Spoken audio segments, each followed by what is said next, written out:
This is an excerpt from a book I'm writing entitled The Orbital Big Ass Mirror Array Will Save Us. And this is about 30 pages in. And we start with iron socks. After a rush dinner, Tristan followed Brian up to the hollow. And the hits just keep a-coming. A noob I busted last week in the first round requested a rematch. Well, technically it's a sparring session. There wasn't sufficient time for a rematch. Have to be careful as noobs grow in understanding. You can't use the same tricks twice. In fact, I might have to use some actual skill. In the adjacent storage room, Tristan watched as Brian quickly strapped on his armor in smooth and well-practiced motions. Layers that move, that's the trick. Every piece of armor has weak points. By layering a piece of armor over a weak point, you get a very solid defense. Steel mesh girdle beneath the iron leggings and chest plate? Yep, it's heavy, as you can imagine. At this part of the station, we're at 1/4 gravity, so it amounts to 1/4 of the weight that your opponent would be burdened with on Earth. Not a lot of weight, but it's cumbersome amounts of mass, and therefore it has inertia. If you fall, you won't be getting up quickly.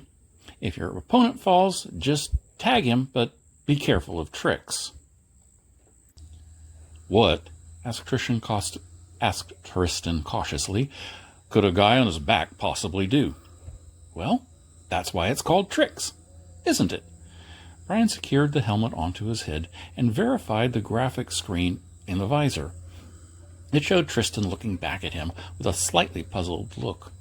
Brian wondered about how the computer calibrated his point of view. It was always spot on, and it was supposed to be able to correct for vision impairments. Footnote 91. Brian, like all Obama engineers, has perfect 20/20 vision. Glasses in a spacesuit are problematic. This guy I learned from back on Earth. He once fought me with the absolute minimum legal armor, holding on to a sheet of chainmail for defense and a stick.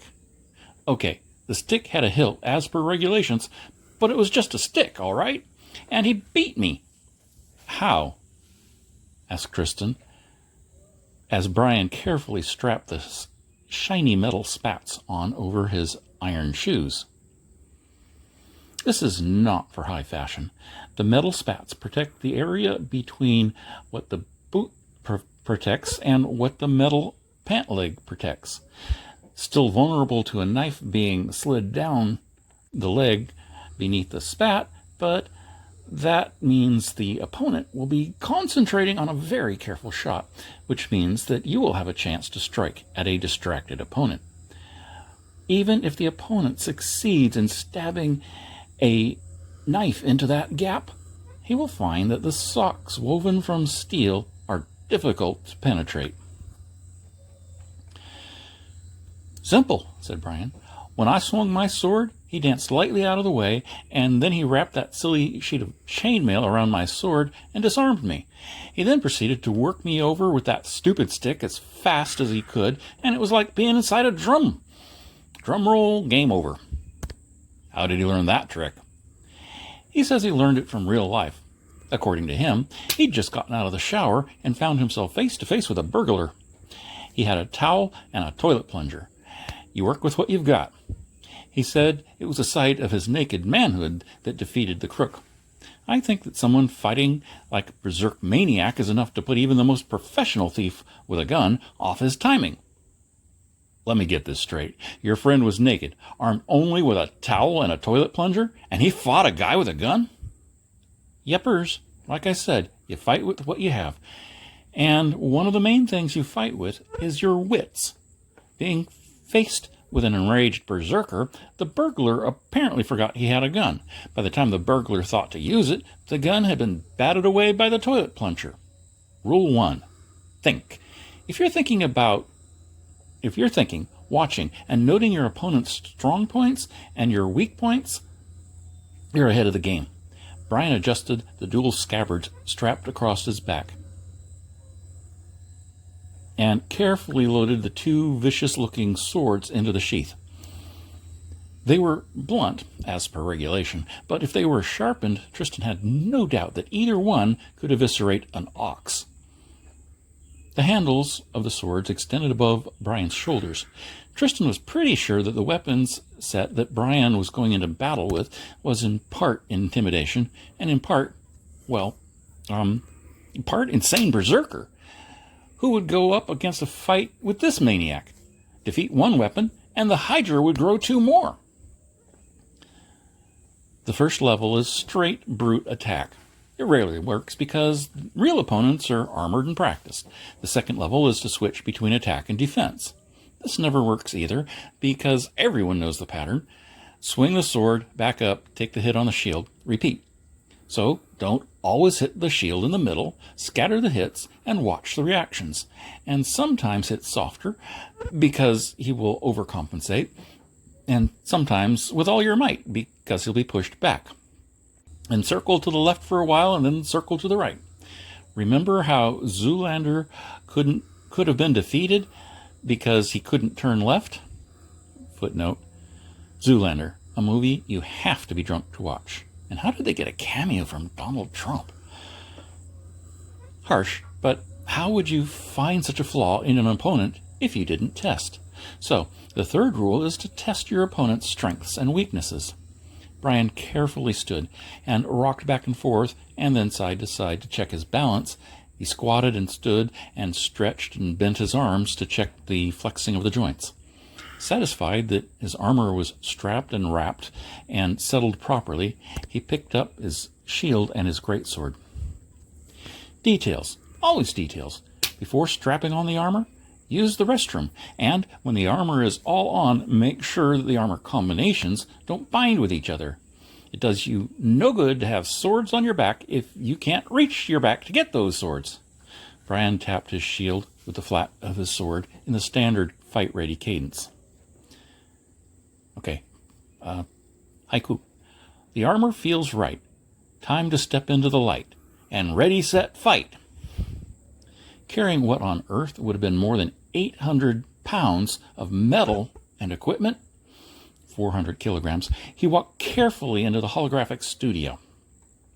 Tristan settled in to watch the encounter on screens in the holographic control room. This was as close as he had ever been to an actual iWarrior match. He had seen matches and highlights on video before, of course, but never had he known anyone personally in the contest, in the match, and never before had Tristan been 20 steps away from one end of the actual contest. It turned out he was close enough to hear some of the battle without the aid of the speakers. Those impacts of sword on shield truly reverberated. Holo hits. Kind of a scene change. Brian was in place in the holographic interface chamber, footnote 94. Most people simply call it the Holo. The full name is listed here for the sake of nerds and engineering accuracy. Was in the interface chamber 3 minutes before the match started, 2 minutes before the screen went up. Better early than late. He waited patiently, feet apart, sword tip resting upon the ground, footnote 95.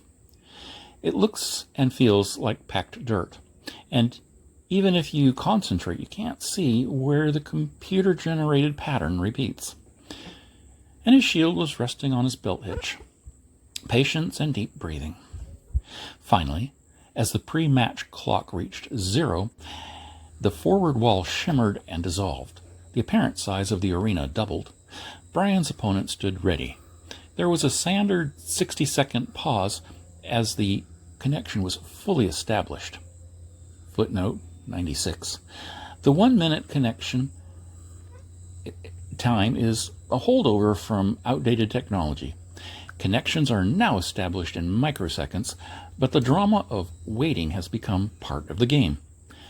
Commenters and advertisers pay dearly for this minute, and in hushed and excited tones, they highlight the weapons and armor, quote statistics from former fights, stats that are fed to them by computer, and they speculate on attack and defense strategies based upon player histories and equipment present.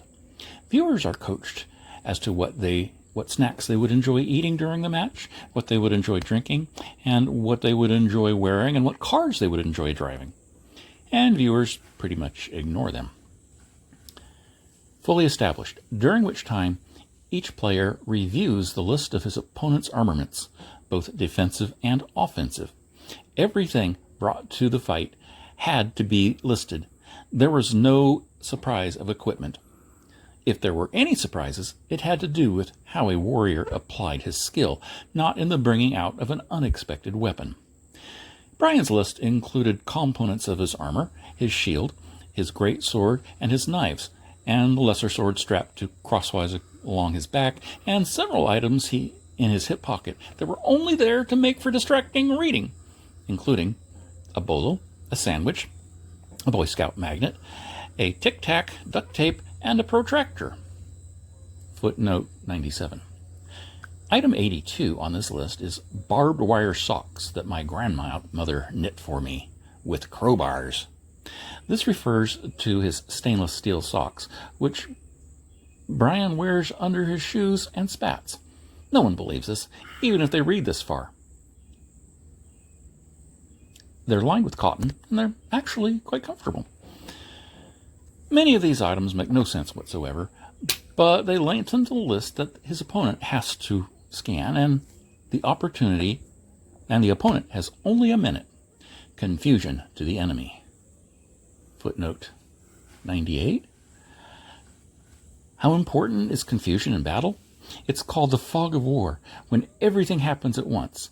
The noise, the danger, fatigue, and receiving conflicting orders and intel, not knowing whether your orders are being carried out because your troops are already dead or the enemy wasn't where they were supposed to be.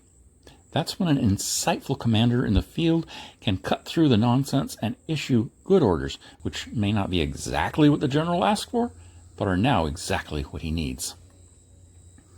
Footnote 99. Or you can give confusion to the enemy. I played chess with a very organized man. When I was behind, I would move a piece far from the zone of interest and intentionally set it very slightly over the line, maybe as much as a tenth of the piece, into the wrong square.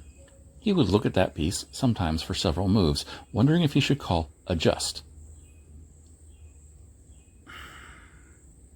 And then put the piece where it belonged, or to continue to try to ignore the infraction. This would reduce his concentration on the important part of the game. Not one of my prouder gambits, but hey, it worked. For his part, Brian noted that his opponent was now moderately armored, not lightly armored, like the first time they'd met. And besides the normal gear and great swords and a couple of daggers, his opponent had some sort of knives attached to the boots. So, beware of the feet, thought Brian. It was a short list, and to Brian it indicated that his opponent had been coached, or had learned from the rapid failure of the last match. But his opponent hadn't learned much. Lord Brian, the match computer intoned as the minute of equipment inspections closed, and the list vanished from view. Lady Amanda has requested this rematch, and you have agreed. This encounter will not change the outcome or ranking of the already fought rated match. Footnote 100. Even unto the best 2 out of 3 is the standard iWarrior brag. The loser has no reason not to challenge and can only gain. The winner is required to accept the challenge if it's been less than 2 days. There is a lot of scrambling in the first layers of a match. The final tiers of the match, they're too close together, and re-challenges are not possible. Brian had a league match since he fought Amanda, so this match cannot change his standing. But sometimes it's fun to accept a challenge. Standard combat rules apply. Unto the death or unto the hour. Do you accept? Bring it, noob, Brian taunted. Thou shalt not tricketh me so easily this time, knave. You're erudite and quite polite, but you still don't know how to fight. I'm sorry, that was supposed to be Brian's voice. You're erudite and quite polite, but you still don't know how to fight. Footnote. This is not the proper 575 for a haiku, though Amanda does not seem to notice. She doesn't seem to have a rhyming heart. Challenge is apparently accepted, the match computer said. If both are still standing in 1 hour, I will declare the winner based upon attack and defense statistics. As this is not a rated match, the rule for evaluation hold applies. If I call hold, no hits will land, even if a weapon is in motion. Combatants are to withdraw and await my ruling. Back up and breathe. No hits will land. Anything you do at this point is not effective. You cannot stack up a dozen hits while on hold. They don't stack, so get back. 2 steps back and wait for the computer to make a decision. That was footnote 102. Hold time will not count toward the hour's combat. Combat may return when I release my hold, or may terminate in victory if I so determine. He means if you are too outclassed, Sparky may choose to save your ass. That's 103. Footnote. Well, not quite haiku, but Brian is not sitting calmly in front of a computer screen wordsmithing for an hour. Close enough for the taunting task at hand. A little bit of word crafting would have fixed this problem. This banter is presented exactly as it was spoken. Whatever, said Lady Amanda. I obviously disagree with your trivial taunts. Separate beyond strike range, droned the match computer. Brian and Amanda each backed up 2 reluctant steps from their opponent. They glared fiercely through their face masks. The match computer continued. 73 watchers have registered. Footnote 104. Watchers cannot register for a side, but only to view. The cheering of the audience is played for the combatants. It greatly affects the outcome of an encounter, as it helps the supported player know that he is appreciated and strive for better effort. It does not adjust the rulings of the match computer. It does make a guy push through the pain to glory. You also know when no one is on your side, and that hurts. Cheering works. Cheer your mates. View fees will therefore cover winners' match fees and half of the losers' match fees. Footnote 105. The view fee is approximately 2 minutes of minimum wage, half of which is to become prize money for the combatants, and half becomes the game maintenance fees. The winner receives twice the loser's share. Players don't normally make a profit, but covering the connect fees can make a difference. Match fee for each player is about 1 hour's wage. Think about it as a garage band. No one cares unless you make it to the top. The top players do indeed make money. Hundreds of times more money is spent betting on the top players than the players themselves make. Count of 3 and commence. Brian and Amanda stood facing each other, focused and ready. They formally tapped their shields 3 times in unison, with each count that the computer.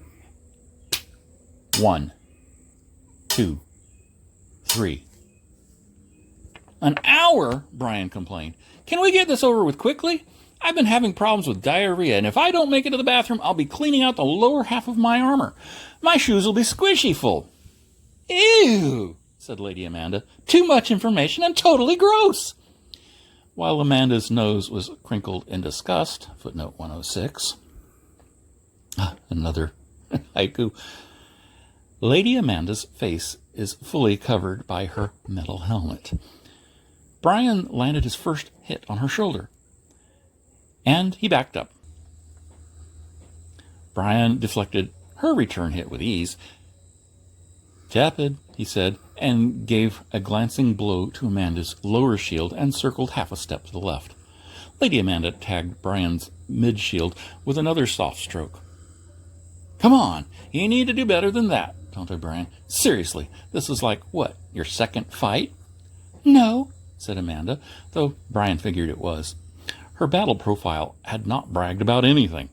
Amanda swung again, and it was a clumsy swing, not connecting well with his shield. Even the rebound was awkward. Seriously, said Brian, planting his feet. "Give me your best shot." Amanda obliged him and walloped his shield with what, in Brian's estimation, was 70% of a hit. "That's it? Come on, that's like fetching half a stick. How are you going to get close enough to me to use your toenails?" Footnote 107. Brian is referring to the blades attached to Amanda's feet. He's very aware of them. "How are you going to use your toenails if you don't make me stagger?" And Brian slammed the top of her shield with full force, and it backed her into defense. "Braying fool," said Amanda, a fairly lame response. "I'm just warming up and testing your attack. This is what, your 10th fight?" "No," said Brian, with mock shock, but circling another half step to the left and testing the right side of Amanda's shield with a solid sweep. She should have blocked it with her sword, but took the hit on her shield. "Why, I must have fought at least 20 battles." Brian lied, and he further tested Amanda by not stepping back, but by blocking her hit with his sword. And while her sword was in recoil, he straightened his sword arm forward and landed a grazing punch with the pommel of his greatsword on the ear of her helmet. His gauntleted fist and the heavy round ball was backed by the force of both the sword's momentum and Brian's arm. As the fist shot forward, the flat of his sword had folded back and down to protect his arm, and she had no room to accelerate a swing. And in defense, the flat of his sword was already laid protectively upon his arm. 3 points scored for offense, offset by 1 for defense. An offensive probe, to be sure, but it showed that if Amanda was not a pure noob, she was an amazingly good actress. It had been a test punch, thrown for speed, not accuracy. If it were a well-armed power stroke, it would have hit her square in the forehead and made her blink. Footnote 108. A cat always blinks when hit upon the forehead with a tap hammer. Okay, that's the worst haiku I've ever written. And her ears ring. Footnote 109. The caress of a sword or the touch of a fist can indeed give feelings of pain to the opponent. Neural stimulation from the opponent is part of the game, as are jeers and cheers from the audience. A smash to the forehead cannot be easily ignored, nor can the roar of the crowd. And the audience snickered. It was worth the dime they'd paid and the time they'd spent watching a low-level, non-rigged match. "You missed!" shrieked Princess Amanda. "No power in your stroke! Don't pet this kitty!" And, as her sword slashed towards his head, she tried to kick Brian with a spiky boot. It missed, and her foot landed with a muffled clonk on the ground. Footnote 110. Another haiku. A footnote about the sound of a metal foot as it hits the ground. Okay, that was funny. Nope, Brian thought. She's a noob, not a ringer. He took a half step back and hunkered down to accept her strike. And her sword smacked into his shield and rebounded. Her foot stayed where it had landed awkwardly between them. She wasn't exactly off balance, but his next move was obvious. As Princess Amanda drew back her sword, Brian, with his shield, pinned her foot to the ground, released his longsword quickly, and in a smooth move before his sword hit the ground, before Lady Amanda knew what was happening, he'd snatched a dirk that was velcroed inside his shield and slid it down along Lady Amanda's thin shin and into her foot. And leaving his dirk pinning her foot to the floor, he recaptured his falling sword and stood back. Footnote 111. "Careless," Betti chided during her post-match review of with Brian. "The rate at which your sword falls is a clear indication of the gravity field." Brian defended his action with the following 2 points. First, the people watching are battle-bashing brutes, and Amanda's a noob. None of them will be clocking the fall rate of a sword. Second, I'm almost home, and even if they change the rules, it will take months or years of debate. Brian knew what the computer would say next. "Hold," the computer commanded. No surprise there. "Why?" asked Brian as he stood back and resumed low-energy defense posture, as if he didn't know. The crowd snickered appreciatively in the background. Brian knew the crowd was his. It gave him a dark sense of pride. He knew the fickle opinion of the unseen audience could change, but when the cheering crowd was on his side, his arms never grew tired. Later, he might pay in pain, but the cheering had lent him strength again and again. "Lady Amanda has lost the use of her left foot. Resume." "Resume indeed," Brian said. "Milady, please. 'Tis your turn to attempt to strike." "Ass," hissed Lady Amanda, still defiant, but she didn't turn down the chance to give Brian the first hit. She knew she was in trouble, and she wasn't quite sure what to do next. Getting in a free hit seemed like a reasonable course of action. After Princess Amanda tagged Brian's shield with a relatively solid hit in line with his elbow, which was easily defended, she hopped awkwardly back into defense posture on her right foot. Brian discarded his shield as he spun, gaining energy from the discard.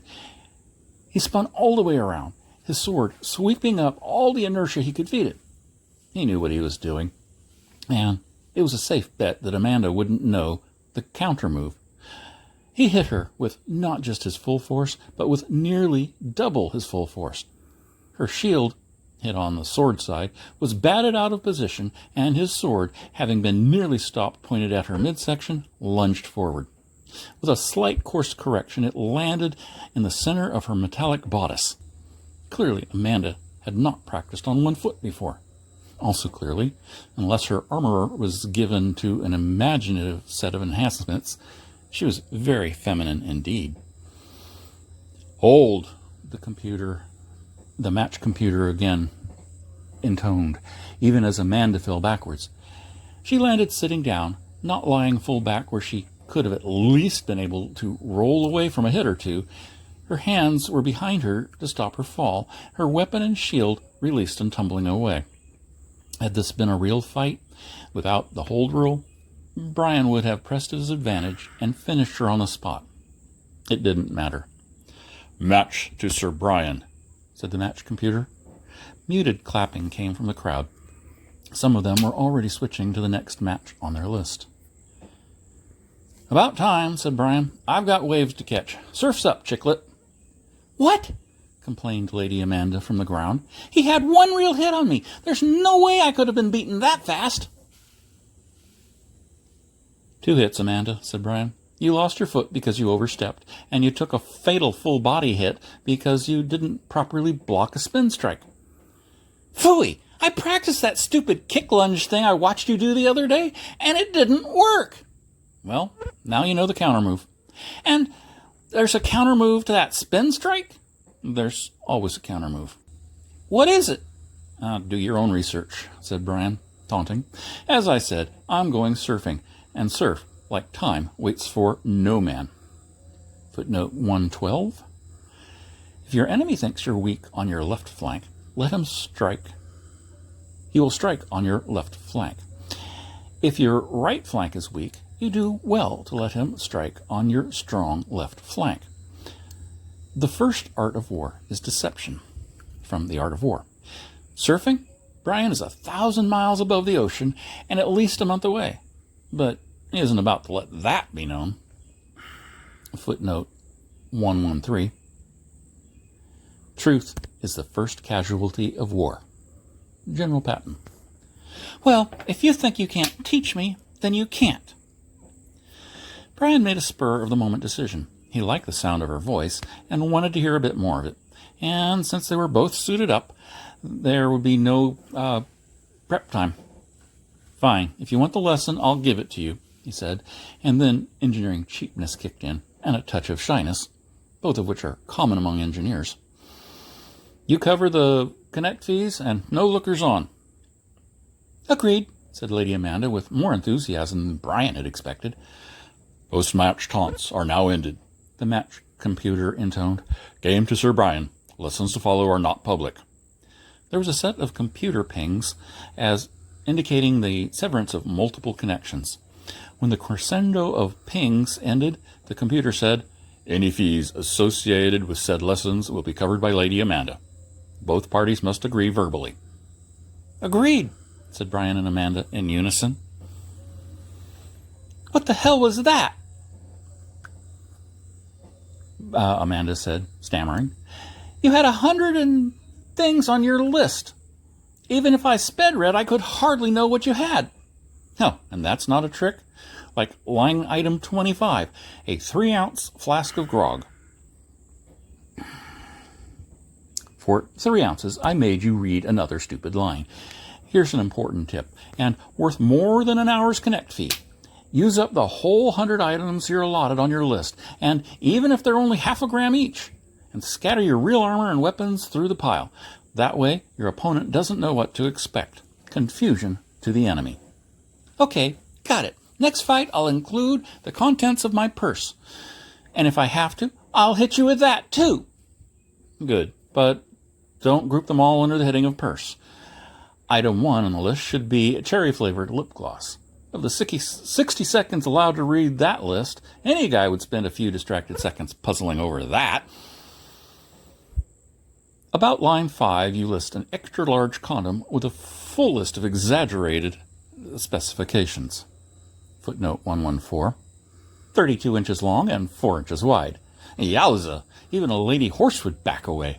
Nay, who would make such a product? And how long would it take for the rubber trees to generate the sap? And what giant woman would wear this? And who could handle this? Confusion to the enemy. Footnote 115. Another haiku. A condom for an elephant, so you do not make any dumbos. That's another bad. You are so gross, said Lady Amanda. Maybe, but I had time to consider your boot blades. You didn't bother to bear them in a list of chaff. And about the alleged private lessons? Hiding weapons in a list of chaff is hardly original. No, but you didn't do it, and I did. You lost, and I didn't.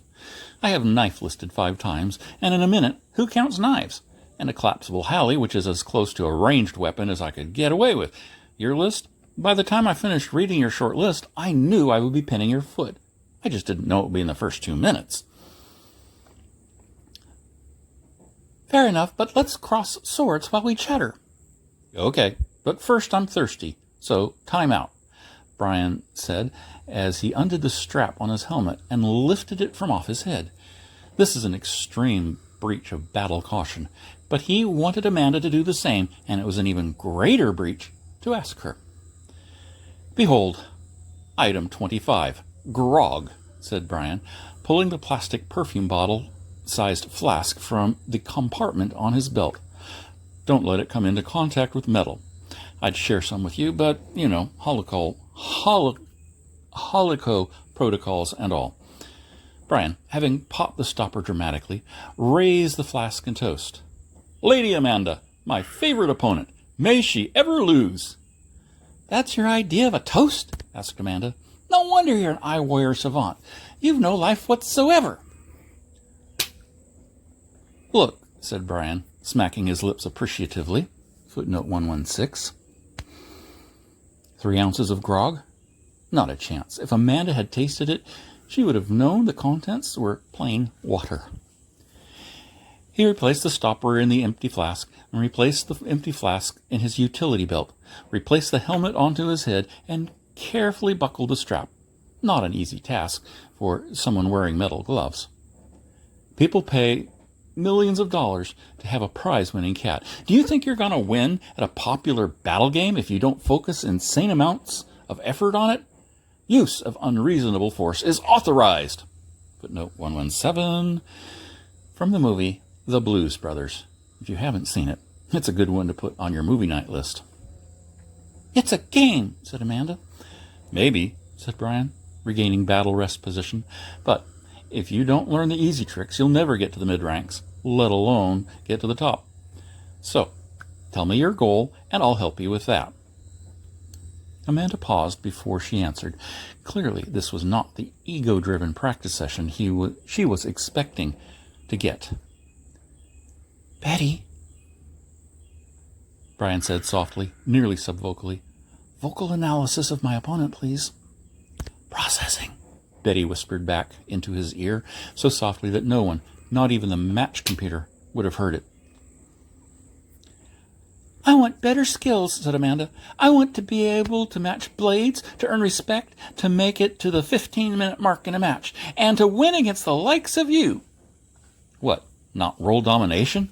And I want a lesson without smart-ass comments. No smart-ass comments from me? Pfft, not possible.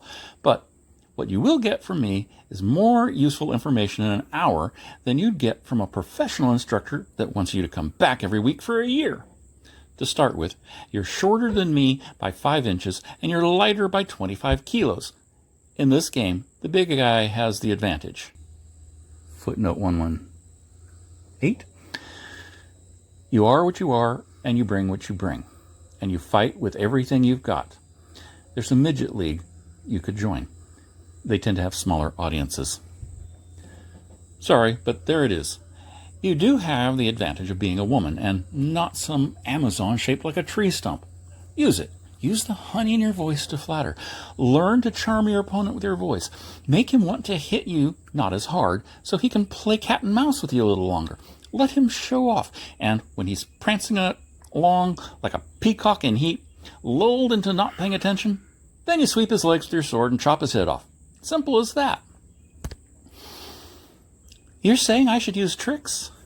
Milady, 'tis all tricks. Strategy is simply the highbrow word for tricks. I could beat on your shield all day long, and as long as you concentrate on defense, you would last the full hour. I have more strength than you by at least 20%, and I couldn't defeat you if you stuck to defense. You wouldn't win if you didn't attack, but you would never lose.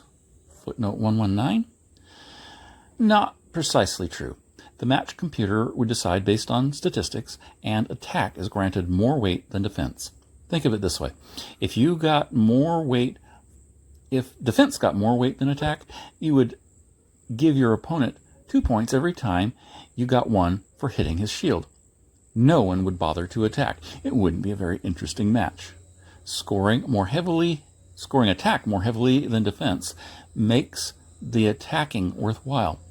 Unless you're killed because your attack opened up your defense and your opponent took advantage of your lapse. So work with me on this impenetrable defense, Amanda said defensively. Footnote 120. Perhaps the worst Tom Swifty ever pinned to a page. As you wish, said Brian, considering how to do what he just bragged about doing. Discard your sword and defend only. He tapped on his shield with his sword 3 times to start a match. Amanda tossed her sword behind her, where it clattered to a standstill on the computer-generated floor. She braced her shield with both hands. Nay, milady, 1 hand only on your shield, and that will be your shield hand. Acceptance of the training idea is noted, but you go too far. This exercise is to cover the contingency of losing your sword arm. Brian swung his sword to the middle of Amanda's shield. Shield center, soft. Where did it push you? It pushed me back and a little to the left, and I can take a harder hit than that. I know you can. I'm showing you what different hits do to you. I'm covering the basics first. You've probably gone over all, but I'm checking you for voids in your knowledge base. If I find one, you'll know it. By directing hits, I can move you around the arena. Shield top, where does that move you? It moves me down and back, Amanda said. Uppercut to the bottom of your shield. That wasn't soft. You nearly lifted me off my feet. Yeah, and having lifted you, I've momentarily reduced your traction. And I've increased my own traction. And that was a real hit. But you held. Even if I tried to press my advantage, all you'd have to do is keep that shield between us. I can't do much about it. Disconcerting, but survivable. I'll give you the only thing I have found that stops pure defense.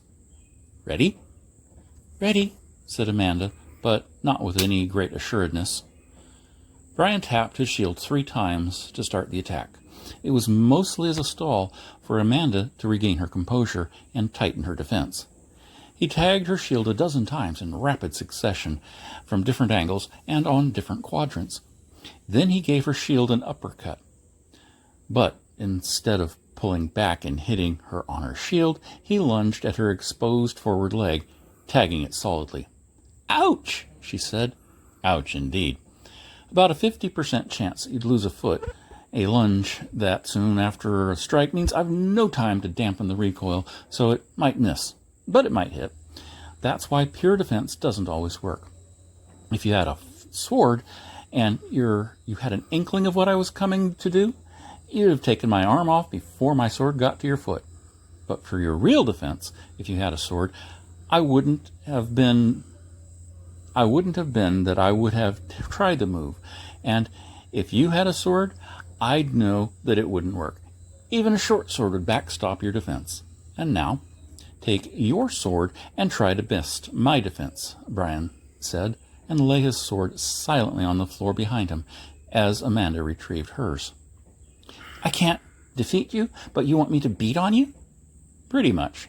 But let's see where this goes. As I said, it's all tricks.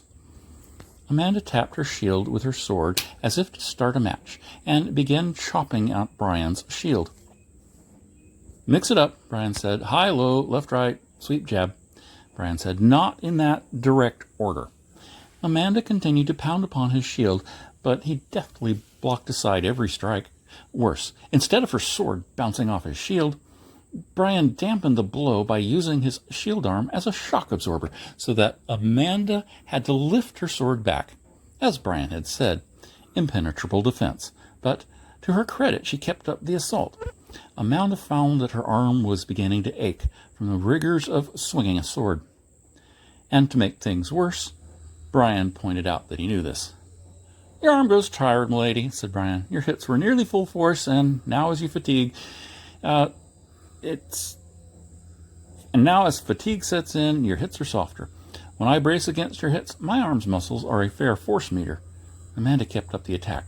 It was futile, and she was getting tired, but a part of her was pleased to be pressing the attack, even though she knew it wasn't really working. In Brian's ear, Betti whispered, Amanda resides in Denver, has lengthy, naturally brunette hair, and is on the prowl since her fiancé left her. You fortunate canine. And now, as you're tired, I will show you why pure defense doesn't work either, Brian said. It would never work for us, Amanda. With you living in Denver, no surfing. What? Said Amanda, her strike faltering. Brian, his shield having been held high above the average shield height in defense of her overarm blow, had hidden the fact that he was reaching with his sword arm over his shoulder for one of the 2 crossed swords that he carried on his back. He brought his sword out and around, and with a single sweep took out Amanda's sword arm. Confusion to the enemy. Ha! You spent 5 minutes attacking me, and with a simple distraction, a single hit, and you're done. That's cheating. You had a friend look me up while you were fighting? Something like that. You've got long brunette hair, right? Pretty. But if you look me up, you would find that actually I don't surf. I ski. So it all balances out. Not the lesson I wanted, stalker. Come on. You've been gifted more education in the last 15 minutes than you could have paid for. And as for upper arm strength and endurance, I suggest you go chop brush with a machete. Half an hour in the morning and half an hour in the evening. In 2 months, you'll be able to beat on me for a whole hour before your arm's too tired to continue. It was still a cheap trick. Like hell it was. It cost me a favor from a friend. Why are you doing this to me? Why do you want to learn how to fight like this? Amanda glared at him through her mask. Brian continued. Hey, I showed you who I am. Look me up if you want. I could leave a message on your pocket phone before you get back to your locker room.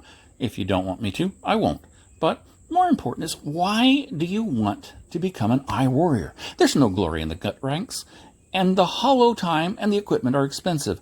You'll get impact bruises, you'll get sore muscles, and of the million people who pour their hearts and souls and money into this game, very few ever make it near the top. So again, why? Because I want to beat my ex-fiancée. Look, Betti, an honest moment with a woman, and you said it would never happen for me. Who's Betti? My friend who looked you up. Don't worry, she's not my type. And she just corrected me.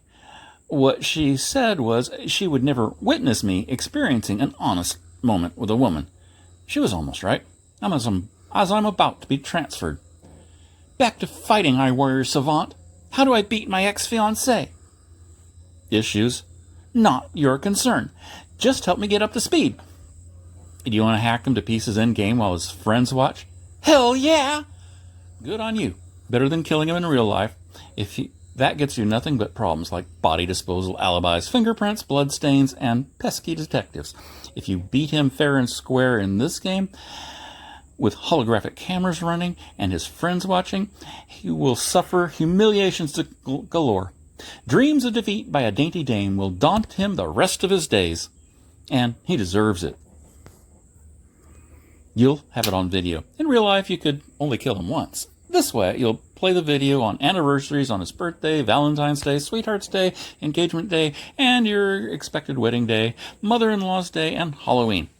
Post it on Facebook and send the link all over to your friends, and all of his friends. Title it something like Axing My Ex. It might go viral. Brian laughed. But really, you won't watch it more than 200 or 300 times at most. Were you serious about cutting brush? Absolutely. It is for swordplay the equivalent of wax on, wax off for karate. It's a mindless but useful task that works the correct set of muscles.